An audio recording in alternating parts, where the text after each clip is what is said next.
Je suis amoureux de toi.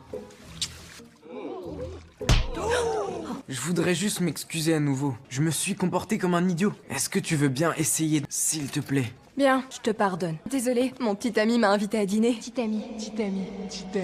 Ce jour-là, George a vu son frère Sheldon être étreint par Véronique. Il a alors couru chercher Sheldon pour demander à Sheldon de présenter Véronique. Sheldon a accepté. Je te présente mon frère, Georgie. Il veut être ami avec toi. Ah ouais? Ouais. Le soir de Halloween, George et Véronique ont discuté ensemble. Véronique était une fille rebelle, connue dans l'école. Elle fumait, elle buvait, tout était possible. George l'aimait toujours. Ils ont continué à discuter, et soudain, ils se sont embrassés. C'était le premier baiser de George. Ensuite, ils se sont tenus la main et ont marché dehors. Véronique a remarqué l'église, organisant une activité pour Halloween. Si on allait voir. Par curiosité, elle est entrée. À l'intérieur de l'église, il y avait une maison d'expérience sur le thème de l'enfer. Les scènes de désir y étaient exposées, et cela a énormément choqué Véronique. Elle a hurlé et s'est enfuie. Elle a prié pour que Jésus la sauve, et pour ne plus retomber dans son ancien style de vie. Le lendemain, Véronique avait complètement changé. Elle suivait la mère de George. En estudiant la Bible. George l'a suivie pour la rejoindre. Ils ont tous les deux participé, pour être plus près de Véronique. Ils ont lu des textes religieux ensemble à l'église. Ils ont même reçu l'onction. On l'a fait.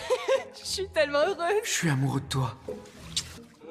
Le même jour, George a trouvé Véronique, et s'est sincèrement excusé. Véronique a dit qu'elle avait pardonné. George a alors invité Véronique à sortir dîner ensemble le week-end. Véronique lui a répondu qu'elle avait déjà accepté de sortir avec son petit ami. Le lendemain, George a emporté une lettre d'amour qu'il avait écrite lui-même, prêt à la donner à Véronique. Malheureusement, la lettre a été volée, et lue à haute voix devant tout le monde. George était honteux, et s'est enfui. Cette nuit-là, George a rassemblé ses affaires. Son père, voyant cela, a demandé ce qu'il allait faire. George a dit qu'il allait travailler en Alaska. T'es un beau gosse et t'as un super grand cœur. Quand on réussira à te faire prendre une douche par jour, les filles feront la queue pour t'avoir. Je veux pas d'autres filles. Je veux Véronica. Ouais, peut-être bien que tu l'auras, peut-être bien que non. Mais un jour, tu finiras par trouver la femme qui est vraiment faite pour toi.